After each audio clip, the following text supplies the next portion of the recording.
মেয়েদের শরীরে ৬টি লক্ষণ দেখলে বুঝবেন আশিক জিন আছে। আশিক জিন বলতে কিছু জিন এমন আছে যারা মানুষের প্রেমে পড়ে যায়। মেয়েদের প্রেমে পুরুষ জিনরা পড়ে, আর পুরুষদের প্রেমে নারী জিনরা পড়ে যায়। এই আশিক জিনগুলো কিন্তু মানুষদেরকে অনেক সময় ক্ষতি করে ফেলে। সুতরাং মেয়েদের ভিতরে যদি এই ৬টি লক্ষণ দেখেন, তাহলে কিন্তু অবশ্যই আপনি রুকিয়া সেন্টারে যোগাযোগ করবেন, রুকিয়া করবেন এবং নিয়মিত আমল করতে হবে। কী কী আমল করবেন আমি সংক্ষেপে বলে দিব। এবং অবশ্যই এই ৬টি লক্ষণ দেখলে আপনি কিন্তু আর বসে থাকবেন না। ১ নম্বর লক্ষণ হচ্ছে মেয়েদের মাথা ব্যথা বেশি করা এবং মাথার ভিতরে বাজে চিন্তা বেশি আসা, অশ্লীল চিন্তা ভাবনা এগুলো যদি বেশি আসে এবং মাথা সবসময় ব্যথা করে, কোনো রোগ ধরা পড়ছে না, বারবার ট্রিটমেন্ট করাচ্ছেন, পরীক্ষা করছেন, মাথার ভিতরে কোনো রোগ নেই কিন্তু মাথা ব্যথা করছে, মাথার ভিতরে অশ্লীল চিন্তা ভাবনা আসছে, মনে করবেন কোনো আশিক জিন তার প্রতি অ্যাট্রাকশন দিয়ে রাখছে এবং তাকে ক্ষতি করার চেষ্টা করতেছে।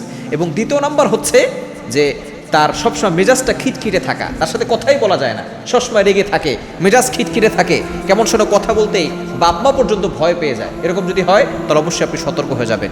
এবং ৩ নাম্বার হচ্ছে রাতের বেলা ভয়ঙ্কর স্বপ্ন দেখা। অনেক মেয়েরা আছে রাতের বেলা ভয়ঙ্কর স্বপ্ন দেখে এবং বিশেষ করে সহবাসের স্বপ্ন দেখা। হয়তো সে স্বপ্ন দেখছে যে তার সাথে কেউ সহবাস করছে, এরকম যদি সে স্বপ্ন দেখে অবশ্যই রুকিয়া করবেন এবং অবশ্যই আপনি আমল বন্ধ করবেন না, ৫ ওয়াক্ত নামাজ মাস্ট বি পড়তে হবে। এবং ৪ নাম্বার হচ্ছে বিয়েতে অনীহা, বিয়ে করতে মনে না চাওয়া এবং বারবার কোনো পাত্র দেখতেছে, পাত্র পছন্দ করে তার কাছে পছন্দ হয় না, অথবা বিয়ে হচ্ছে না কোনোভাবেই, দেখা যাচ্ছে সব কিছু ঠিকঠাক, বিয়ের আগের দিন ছেলেরা বলতেছে বিয়ে করবো না, বিয়েতে অনীহা, অথবা বিয়ে হওয়ার পরেও সন্তান হচ্ছে না, অথবা দেখা যাচ্ছে স্বামীকে তার পছন্দ হয় না, স্বামীর সাথে সে বারবার খিটখিটে মেজাজ দেখাচ্ছে, স্বামীর সাথে একান্তে সময় কাটাতে চায় না, এরকম যদি লক্ষণগুলো থাকে তাহলে অবশ্যই সতর্ক হতে হবে।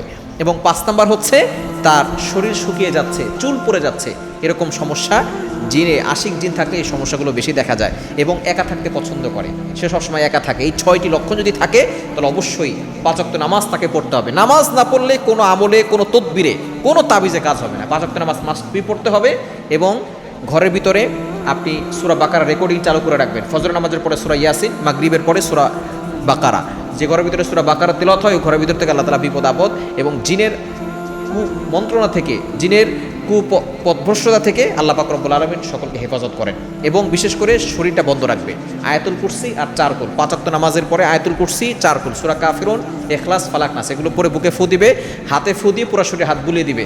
আল্লাহ পাক রব্বুল আলামিন তাকে হেফাজত করবে।